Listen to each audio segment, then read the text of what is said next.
There we go. Okay, so Ann Summers, I would love to hear who you care for and how they have influenced you to do this work. Oh, that's a great question. Well, first, thank you for having me here today. I'm thrilled to be here, and thank you everybody who is joining us. I'm really excited to talk to you about this today. In terms of who I care for, I have two kids. I have a 4-year-old daughter named Elizabeth and a 9-month-old son named Carrington.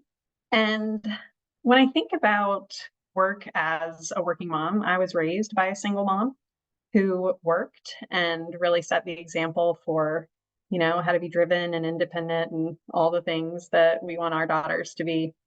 And it wasn't until I became a mom that I realized how hard her job was. And I want better for all the moms.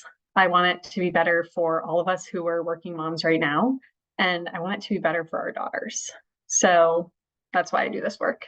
And I saw your post the other day on Instagram around working mom and what do we think about that phrase. And I think it's a great question because every mom is a working mom.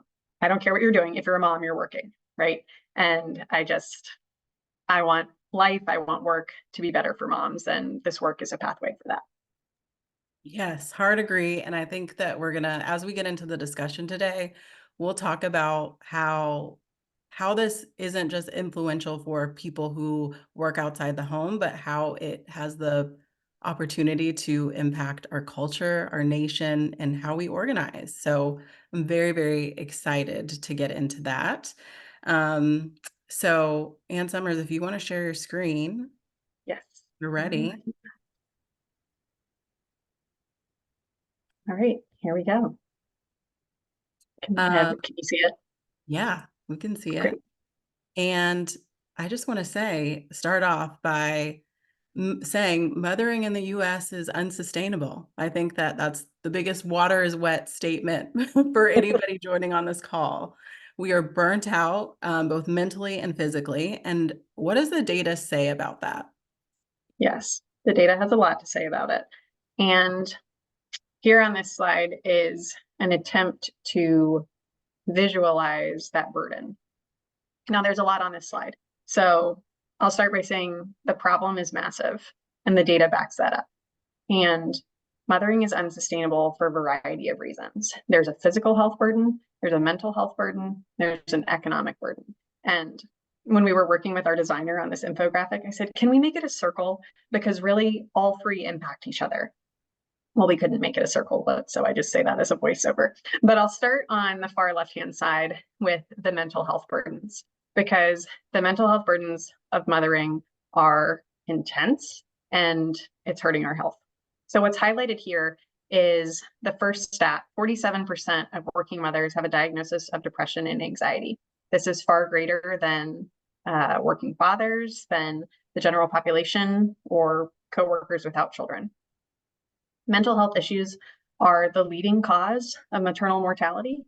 And we all know that the maternal mortality in the US is not only the worst of any developed nation, but it's getting worse. And last year, the CDC highlighted that over 80% of these deaths are actually preventable.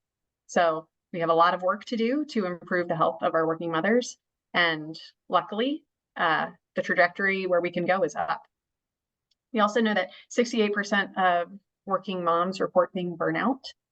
For working dads, that's only 42%. And I say only 42%, and that's still huge. That's almost half of working dads who are burnout. So the fact that over 2/3 of working moms are burnout is a serious problem. 50% of women report needing mental health care in the last year, and that's greater again than working fathers or coworkers without children. So the mental health burden the mental health burden alone would be enough to need to address this problem, but that compounds physical health burdens. We know that mental health can not only cause physical health issues, but it can exacerbate other physical health issues that already exist. Women in the US have chronic disease at higher rates than other developed nations, and also women in the US have the highest rate of emotional distress compared to other countries. So economic burdens and the stress from economic burdens compound these mental and physical health issues. The cost of childcare has risen over 200% since 1990, making it unaffordable for many, many families. And when you look at the wage increase over that same time period, the cost of childcare has far outpaced it. This isn't just an issue for the individual, the working mom. There are snowball effects for employers because the cost of poor health is very high. And it's not just the cost of poor health in terms of healthcare access, but it's absenteeism, it's missed days at work. It's the burden of missing work to also care for your children. And it also impacts the country as a whole, because when there's a huge economic burden to having children, people have fewer children. And that impacts our tax base. And that really drives home the point that this isn't a mother's burden. This is, in fact, a burden for everyone. And the last thing I'll say on this in terms of the data is McKinsey last week or the week before had a piece come out looking at this very question: what is the burden on women's health? And they found that women spend 25% more time in poor health than men. And the bulk of the disability is felt during one's working years, which is also when they have children at home. So the data here really illustrates that not only is this a big problem to solve, but it's a burning platform. It's one we can no longer ignore. Can we all take a deep breath after listening to that? On one hand, I feel really validated that the data illustrates everything that every mother I know is experiencing. And also, if we know that this is a problem, if the data illustrates that there is a problem, why hasn't this been solved? Yeah. And the first thing I'll say is, if it were easy to solve, we would have solved it, right? And I think that one of the big issues and the root cause of our national failure to make progress on reducing these burdens and improving life for women is that we actually lack societal consensus on what the goal of improving maternal health is and on how to do it. Now, one exception to this is nationally, we do seem to have societal agreement that we should reduce maternal mortality within the first year postpartum. However, what I talk about in the report that we're going over today is the health over the life of the mom, assuming she makes it past the first year, which again in the US is not given. So despite our lack of consensus on what the overall goal of improving maternal health is and how we might do it, not all is lost. We actually have a framework at the Christensen Institute called the Tools of Cooperation that can help. So, how can the Tools of Cooperation framework help us understand and solve this problem? What does it look like? Please say more. Yes. So this is where I'm really glad we have visual capabilities here. So the first thing I'll say is that the Tools of Cooperation really looks at how leaders can convince individuals to cooperate and work together. So this can be in an organization or this can be in a society. And there are a variety of tools at a leader's disposal, ranging from motivational and visionary speeches to command and control orders that they can use to elicit cooperative behavior, either in the organization or in the society. But what I've put here on the slide is the first important thing to know is that most of the tools don't work most of the time. And I'm going to get into why that is in just a minute. But as a result, leaders often fail when they're trying to manage change. And this happens because they use a tool that isn't best fit for the situation that they're in. So the most important first step that a leader can take is to assess their circumstances in terms of stakeholder agreement on two things. And that's what this slide looks at. First, what are the goals of the society? So this is the x-axis. And then second, how can those goals be achieved? That's the y-axis. So the vertical axis is looking at the extent to which the people involved agree on the goals. So in other words, what do these people want? This includes the results that they want from being part of a community, what their values and priorities are, and the trade-offs that they're willing to make. the extent of agreement can range from none, all the way at the bottom, no consensus, to complete agreement, all the way at the top. And then the second dimension is the y-axis, and it looks at the extent to which people agree on cause and effect. So which actions are going to lead to the desired result, or how will we achieve our goals?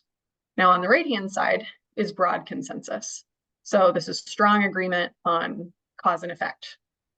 That basically implies that people have a shared view of the processes that should be used to get to a particular outcome. But on the left, there's little agreement or no agreement on how to solve the problem. And therefore, depending on where you are on this diagram, you want to use different tools. And that's what the circles highlight. So figuring out where stakeholders are on this diagram is essential for leaders who are seeking change. And that's because getting the diagnosis right has really profound implications for how to roll out any sort of change. I'm going to quickly go through the 4 quadrants. So here in the top left, we have leadership tools. This is when you have broad consensus on goals, but less consensus on the cause and effect or how to achieve those goals. Here, tools that are really effective are things like role modeling or sharing a vision. In the top right, we have culture tools. This is where there's broad consensus on the goals and on how to achieve them. Basically here, individuals will cooperate almost automatically because they want to keep going in the same direction, and they agree on cause and effect, and they agree on goals. One of the big culture tools that is effective here is policy change. Next, we move to the bottom right, and that is management tools. This is where there is agreement on how to achieve a certain outcome, but not necessarily a broad agreement on what the goal of the group is. Here, things that resolve around coordination and things that are process-oriented in nature are really effective. Now, down in the left-hand corner, no consensus on either axis. This is where power tools work. But because we live in a democracy, these tools are not readily available, nor are they especially effective at the national level. So when we're in this quadrant, as a society, we really need a different approach than national policy in order to move society up or to the right. So since I mentioned that apart from reducing maternal mortality, we're not really clear on the goals of maternal health as a society or on how to achieve them, we're kind of down here in this quadrant when we think about society as a whole. So what do we do about that? We really need a both and approach because we're down here, policy changes up here, we can't just focus on policy change. We also need to think about where are the corners of society where we can leverage leadership tools. And that's really where forward-thinking employers are. We've seen a number of employers, mostly large employers, make investments in improving maternal health or providing extended paid leave or providing on-site childcare, basically supports for caregivers. We'll talk some more a little later about what those examples are. But that's why up here is a good place to start when we want to move national consensus. So employers can play a big role. We need a employers and approach. That's why it says we need a both and approach at the top here, because the other tool we have is advocacy. And advocacy can help move us to a place where policy change is more effective. I love how you framed this and the visuals and just taking us on a deep dive through this. And I also love that you said that it's not employer only. It is a multi-pronged approach. We both need employers to change culture, and we need to collectively work to advocate. And so as we are thinking about the private sector or employers, what are some potential solutions that we can advocate for in the workplace? Yes, great question. And what I've highlighted here is not mutually exclusive, or collectively exhaustive. So these are just some options and a variety of potential solutions that workplaces can institute when it comes to how to support our caregivers. I think as a baseline, and one of the things I outlined in the support is that all of these should be pursued. In fact, there is a reason for us to have all of these things, both within our workplaces and at the national level. But in the report, I really focused on why the top two are the ones that have the most impact over the life of a child. So for folks who may be listening and not looking, I'll read the list. Some of the potential solutions that workplaces have at their disposal are a shortened work week, reducing hours without reducing pay, providing flexible work schedules, providing on-site childcare, providing childcare subsidies, and offering extended leave. Now, the reason the first two, a shortened work week and flexible work schedules, have the most impact over the life of the mom is best illustrated by the picture here on this slide. So things like extended paid leave and childcare subsidies and on-site childcare are really helpful for the beginning phases of life for a child. But on average, the child is at home and being cared for at least 18 years. So that provides somewhere between 13 and 14 years of time after preschool, after daycare, where a mom is still juggling, or a caregiver is still juggling the conflict between work and school schedules. So we get the biggest bang for our buck in terms of return on maternal health by addressing the longest conflict, and that's the conflict between work and school schedules. It's because of the number of years that there's impact and the number of people that it can help.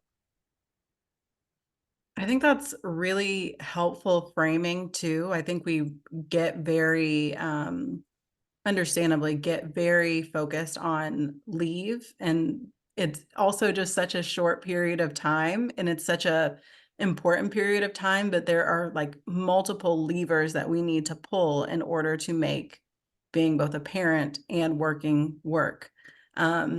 So one thing that I'm thinking about as I'm looking at this is there was this article a few months ago, and I think it was maybe in The Cut, and it was about child-free employees being very annoyed that they felt like they were on the hook for the fact that their colleagues with children were like they were having to cover for them, having to stay late, having to like having their lives viewed as less important because they didn't have children. And so when I think about building consensus, I think about how do we also sell this as an investment, sell this not only as an investment for working mothers, but also as something that would be beneficial and important to child-free colleagues. So I'm just wondering if you have any thoughts on that. Yes, that's an excellent question, and definitely something employers would want to think about. And the way I think about it is a rising tide lifts all ships. There was a recent report that came out of Harvard Business School around caregiving generally across the population, where they highlighted that 3 out of 4 US workers have caregiving roles. So whether or not people are moms or parents, 3/4 of us are providing care for someone. And the vast majority stated that family needs undermine their productivity at work. So even when people are child-free, at the end of the day, everyone is a caregiver. Even if it's just for yourself, you still have to take care of yourself. So something like a shortened work week, more time out of the office gives people more time to care for others, whether that's a spouse, an aging parent, a sibling who needs support, a friend who might need you, or just caring for themselves. Because then when we are at work, we are able to be more present, we're in better health, we're better able to focus on the task at hand.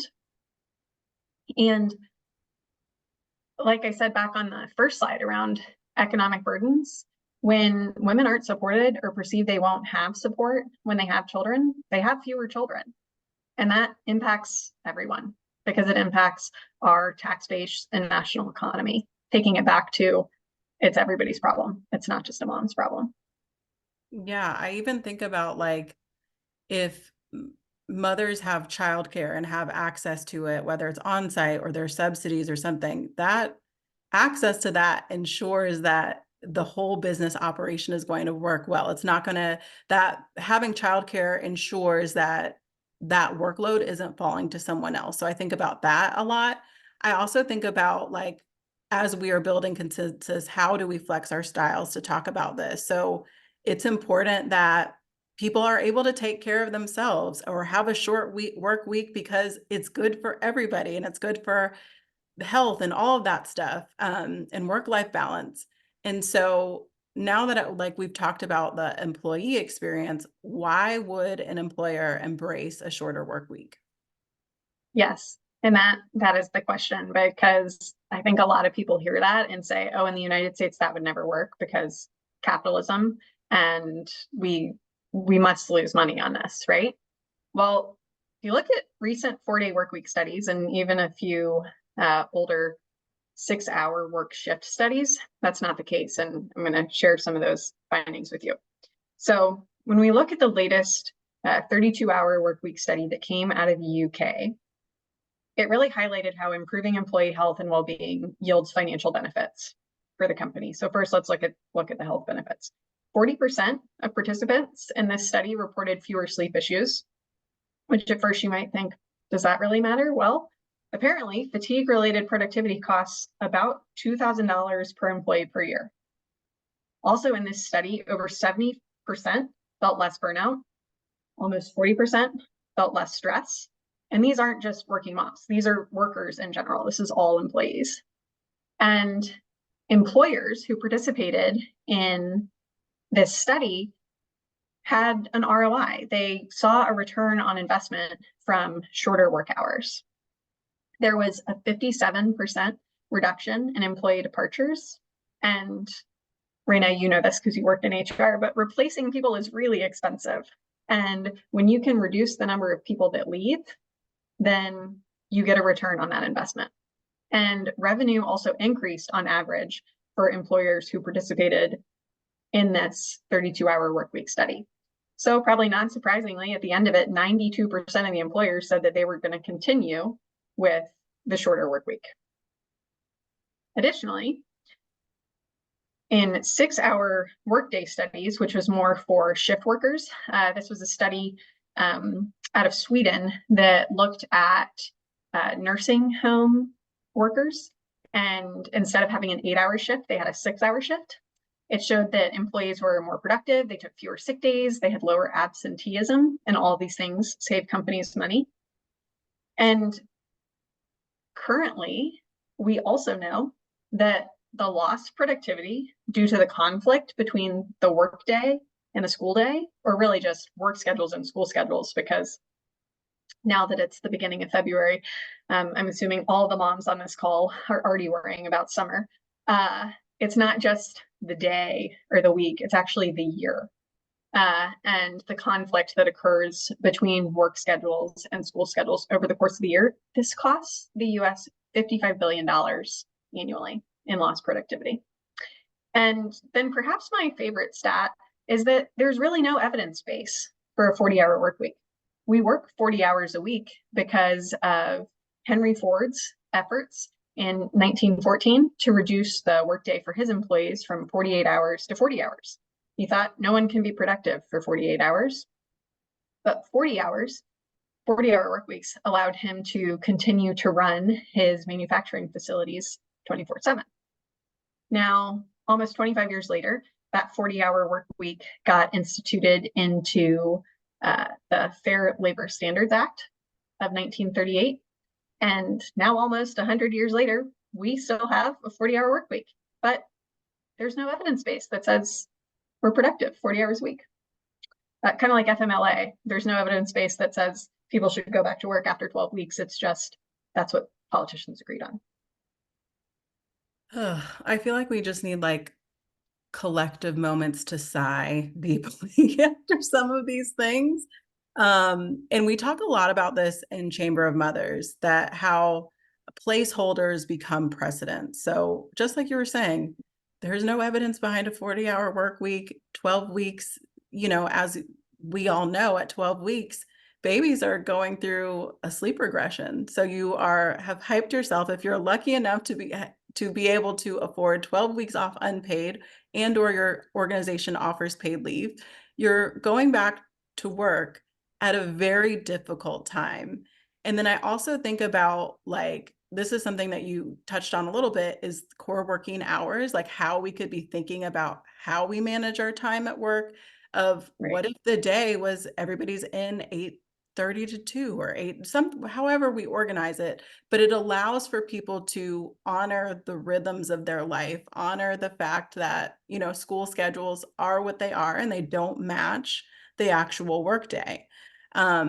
So as we're talking about this, I would love to hear of which companies are setting a good example of this. And also, if in the chat you want to throw some great organizations in there, we would love that too. Yes, I was gonna say, I can definitely highlight a few, but if others on the call know of other companies we should be looking to and raising up as innovators in this space, I'd love to learn from everybody else too.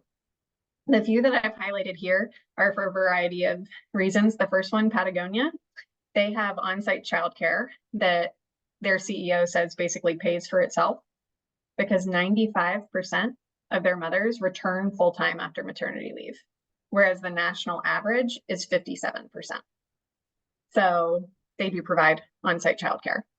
Bobby is another example, one that I know you all have lifted up at Chamber of Mothers, and they offer both birthing and non-birthing employees up to 12 months of leave and allow them to return to work on their own terms. I believe they've also made a call to others to adopt this leave policy and to help them improve the one that they already have. Nestle similarly offers 6 months of maternity leave as a non-US based company. They offer a pretty generous maternity leave to their US employees, so 6 months is pretty great. Walmart recently made an investment in doula care for all of their employees in the US, I believe, except Hawaii. So I think it's the continental US. They will cover doula care for all birthing employees to really invest in their prenatal and their postnatal health needs and outcomes. So again, these are just a few examples. Would love to hear if folks know of others. The interesting thing about Walmart is, so Gayatri Agnew recently, she works for Walmart. She recently joined our board, she's amazing. And as we were talking to her in a conversation, she said that a big part of her focus at Walmart is making sure that the hourly woman of color has their needs met by Walmart, because if you make things good for that group of people, you improve it for everybody. So it really bears out the conversation that we're having about, if you make companies better for working moms, working parents, you truly make it better for other people. And I also want to talk about something else about on-site childcare. This is something that, like, I go back and forth about, because a lot of companies, like Patagonia, is truly invested. So we have been in discussions with Patagonia before. They are extremely invested in offering childcare. It's like in a part of their DNA. Recently, Google is announced that they're closing their on-site childcare. So I think it's very important that if a company is going to offer this, that they really need to invest, and it's not a perk to be snatched away when they feel like it on a whim, because that also has a negative impact on mental health. And I just think that we should also be having these both and conversations about these benefits. Just wanted to share that as well. Absolutely. That's a great point. And I think in her recent piece in the New York Times, folks probably saw it, the Molly Dickens and her co-author wrote about childcare as healthcare and actually looked at what the research says about early childhood childcare precarity. So if you're in a situation where you don't know if you can rely on your childcare or don't know if you're going to have childcare, just the impact that that has on stress and mental health outcomes. Just to your point, it's not just something to give or take on a whim, because it has huge implications for Yeah, basically negative externalities. I think another, like, I'm looking at the chat, and I'm seeing comments about, like, I would rather see subsidized childcare. Me too. There are other really cool models by organizations like Wonder School and We Care, where they work with home-based childcare providers to provide like a more flexible option for childcare that's not based on site. Because another thing that we have to think about is what happens when somebody loses their job and childcare has now become a job linked benefit. There are so many different like permutations and combinations to think about with this. And I also just really want to emphasize that this is a both and. At Chamber of Mothers, we are not going to stop pushing for this to be a federal, something that happens at the national level, and we don't just leave it up to companies. And so I really want to reinforce that both and. And so, Ann Summers, I'm curious and would love to hear your thoughts on why don't we just focus on federal or private sector? Yes, and it's because of what you said. It can't be one or the other. It has to be both and, because employers don't cover everyone, but they play a key role in creating consensus. So to answer your question, I'm going to go back to the tools of cooperation framework, and they don't cover everyone, but within large employers, like some of those we just spoke about, Walmart, Patagonia, Google, Bobby, there's broad consensus that the goal is to improve maternal health. And there's some consensus on how to get there, whether it's paid leave, extended paid leave, or offering flexible work schedules, et cetera. And those employers, just like I mentioned in the Henry Ford example, they play a role in shifting our national consensus on the cause and effect to the right. And that's where policy change is most effective. And the other thing I'll say is we don't have 24 years to repeat the Henry Ford to the Labor Standards Act timeline. So we need employers and government and advocates to help move us to broad agreement on goals and cause and effect as fast as we can get there. Employers can help with that, but advocacy can too. And that's why it's really a both and.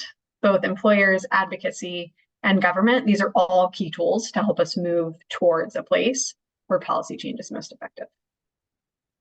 What I also hear you saying is that we need to be having these conversations in as many venues as possible. So we need to be having Yes. them with our employers. We need to be having them with our lawmakers. We need to be having them amongst ourselves so that we are feeling competent and confident enough to be advocating and having these conversations. I will also add, in the Henry Ford era, there was no social media. I think that's part of so much of the explosion of these conversations, so much of us normalizing and this being a part of the national conversation. I also want to acknowledge remote work being something that has truly created such a big difference for working moms and working parents.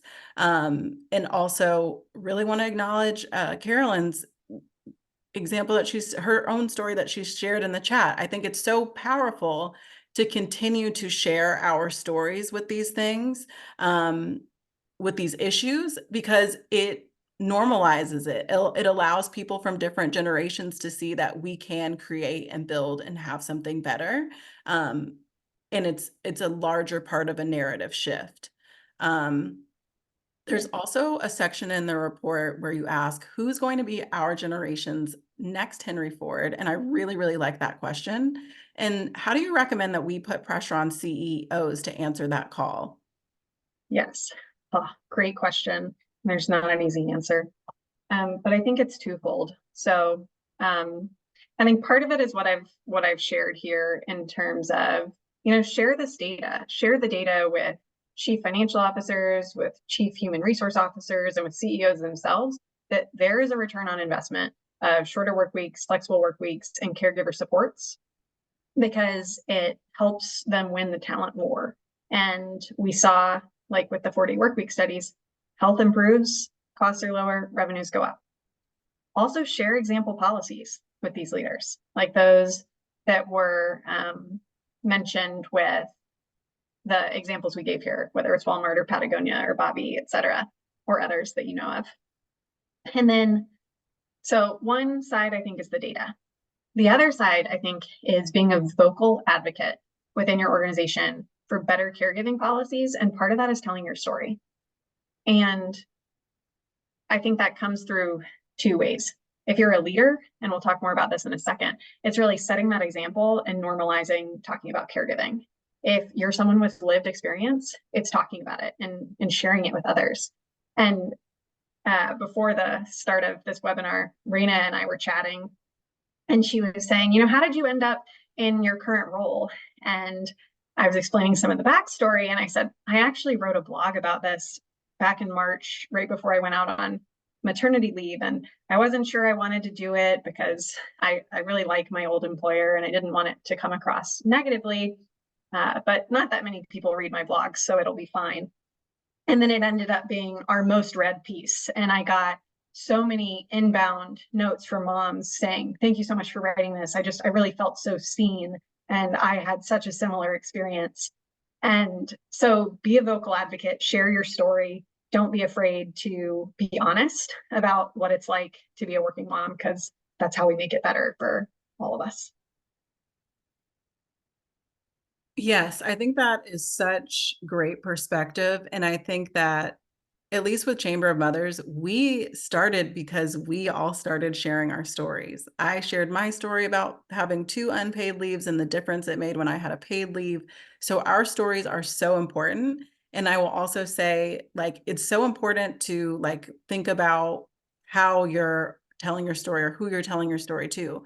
So when you're talking to a CFO, CHRO, and CEO, all of the data around the ROI and why it's important, that's the story that you want to tell. That's how you want to flex your style there.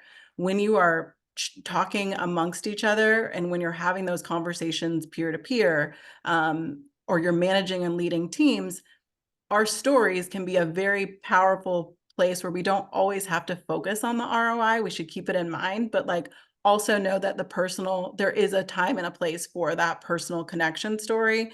And I think that that's also important when we're thinking about shifting narratives too.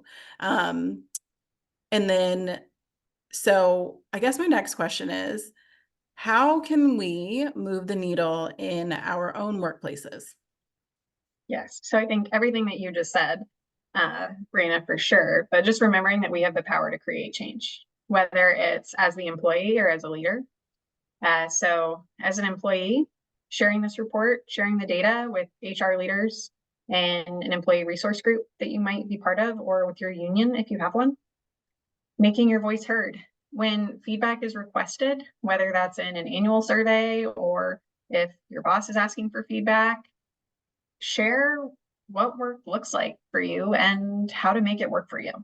I think when your voice is invited, I know when I was at Atrium Health, we used to have an annual teammate feedback survey, and HR really wanted to hear about what was working for people and what wasn't.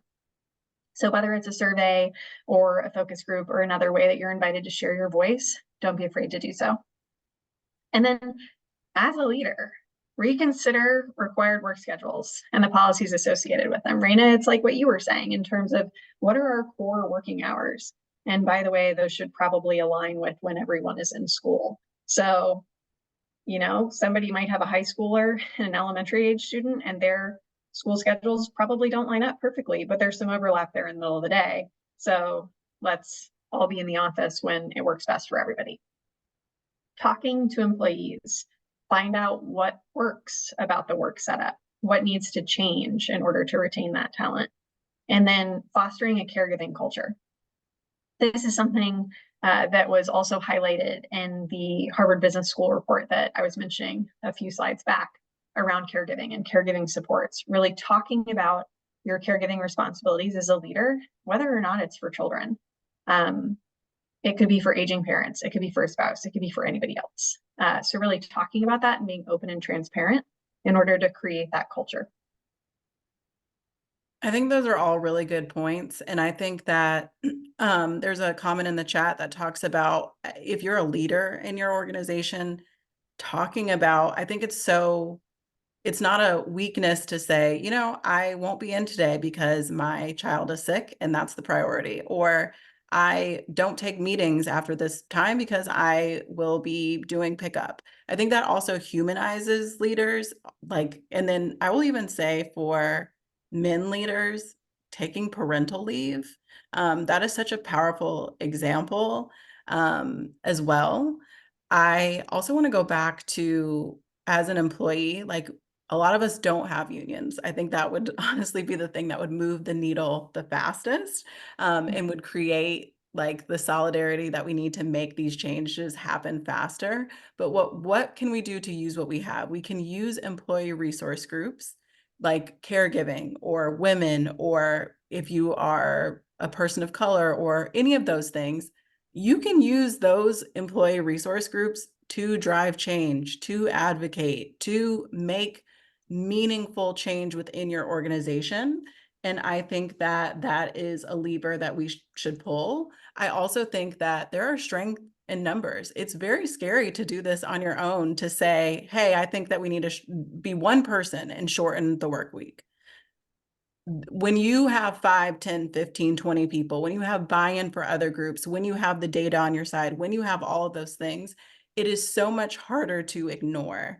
I also saw something in the chat that says, do we have sample policy language? Something that came up as Ann Summers and I were talking was, what else could come out of this conversation? Is that something that like everybody's interested in? Is that something that, out at Chamber of Mothers, we can start working on? That's really the important part about these conversations, is to highlight really amazing people who are giving us the tools or giving us ideas, and then us coming together to create things out of that. So in the chat, I would love to hear any of your ideas about like about how we could get the word out, any of those things.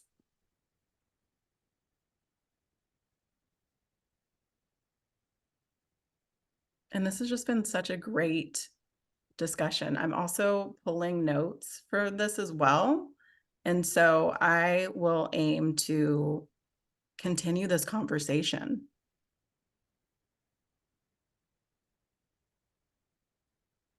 I would even say, here, I'm like also trying to get all the notes. There's such good stuff. Drafted policy toolkit, sharing Great idea. policy.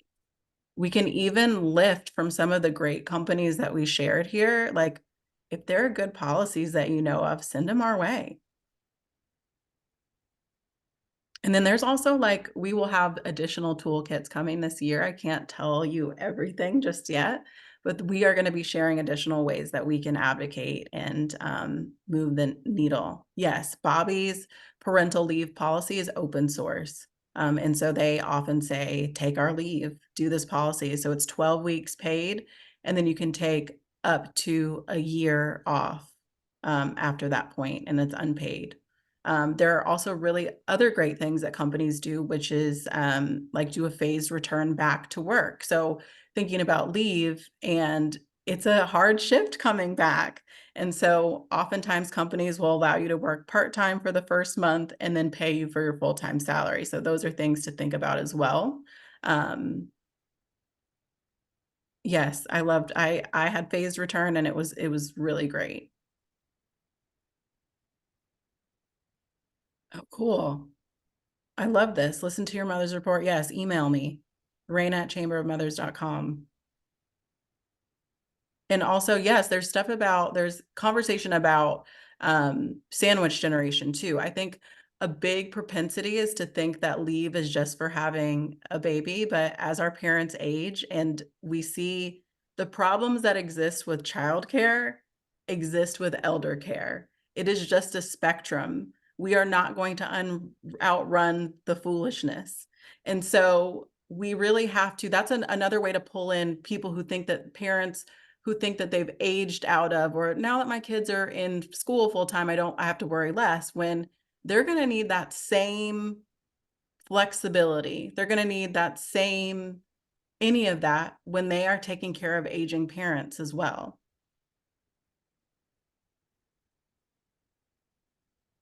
Absolutely.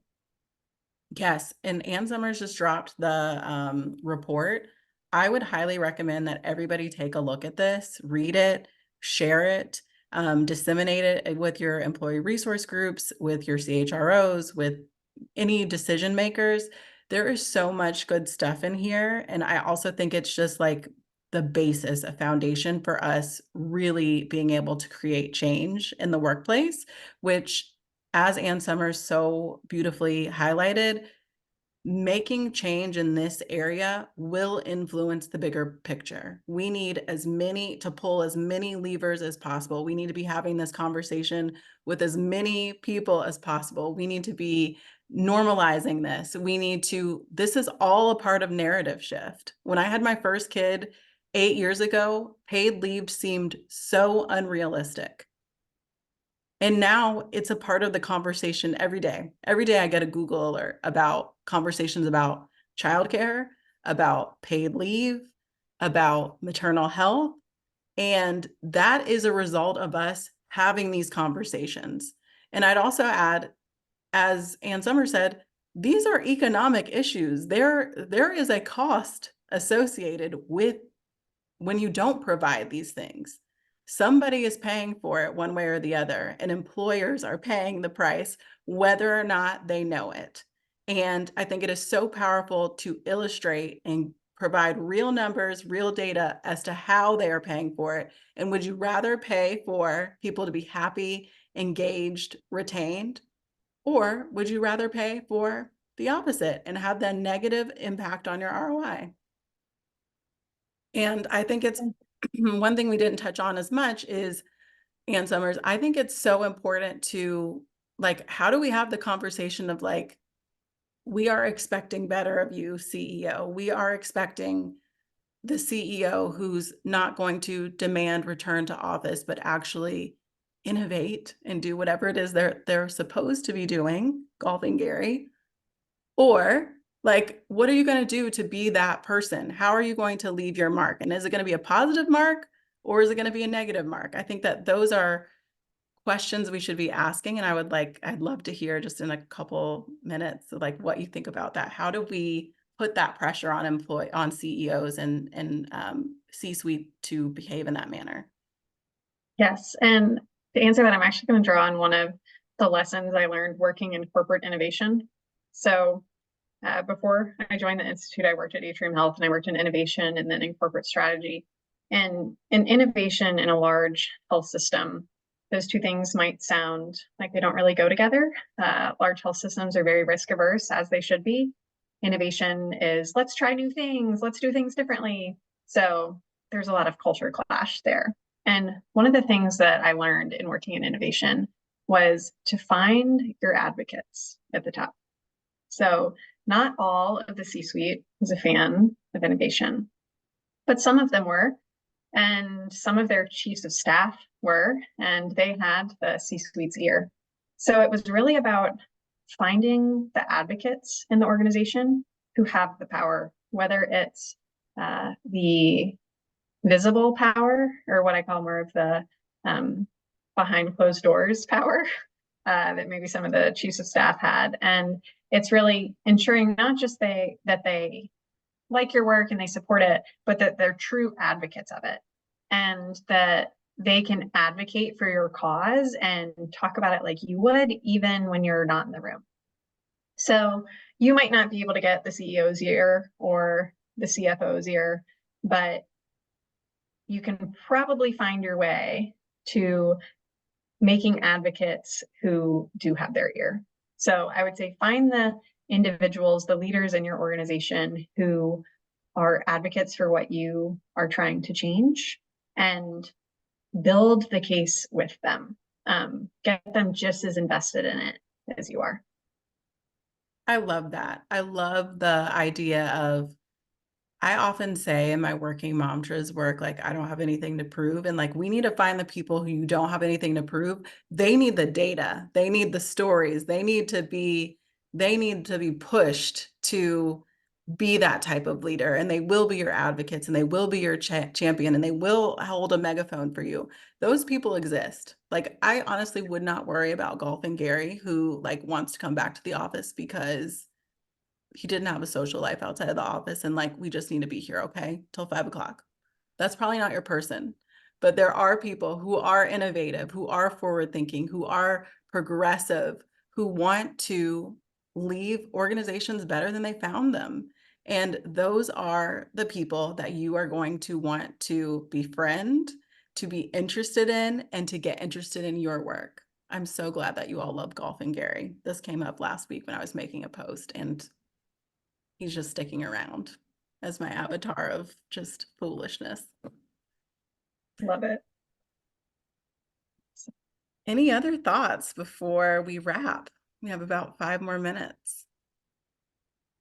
Oh, yes. Kalina is dropping in the chat about Lauren Smith Brody. She is a co-founder of Chamber of Mothers. She also does consulting work through through her own company called The Fifth Trimester, and she has a ton of resources and ideas for this. She does consulting on, like, if your ERG has a budget and they would want to like talk this through or talk about how policies or anything like that.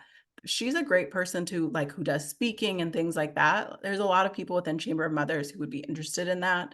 So if that's something you're interested in, let us know. Ann Summers, I don't know if you do speaking to organizations, but Yes. Happy to do okay. that. And actually on the last slide, I have my contact information. And you can also find me on LinkedIn and Summershog. So yes, I'd be happy to chat with anybody about that. Lauren, I don't have a resource on all the best companies, but I will say that I really like Parentalies. They have a database of employers that offer paid leave in like their waiting periods. And some companies have 0, some have 12 months, some have 3 months before you're eligible for those benefits. I will drop it in the chat. Hold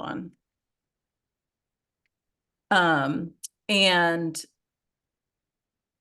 the Skim has the Show Us Your Leave. They also have Show Us Your Childcare. These are all like great ideas and really helping me feel like this is something that we should be doing at Chamber of Mothers, is pulling a best of list and creating toolkits, and you all are creating the best work for me, because this is the type of stuff that lights me up, is empowering people to create meaningful change. I can very often get caught up in like, we need to make change on the broader public policy, but Ann Summers, through our conversations, you really illuminated for me that we can be doing this work in the private sector, and it doesn't have to detract from our advocacy work. And that was a link that I really, really needed, and a connection that I needed. So I want to thank you for writing this report, for taking the time, for all of the things. I just really appreciate you. Well, thank you. And Raina, it goes both ways. I'm so grateful to have this opportunity today to share this with everyone. And thank you for reading the report and for being interested to share it. But yes, it's both and. It's the private sector and it's government, and advocacy is a powerful tool to help with both. Absolutely. So I'm just taking notes, and we will send this recording out. Just give me a minute. Our team are enjoying their Friday. We have a lot of people off today within Chamber of Mothers, so we will get this out to you just as soon as we can. Thank you, everybody. Thank you.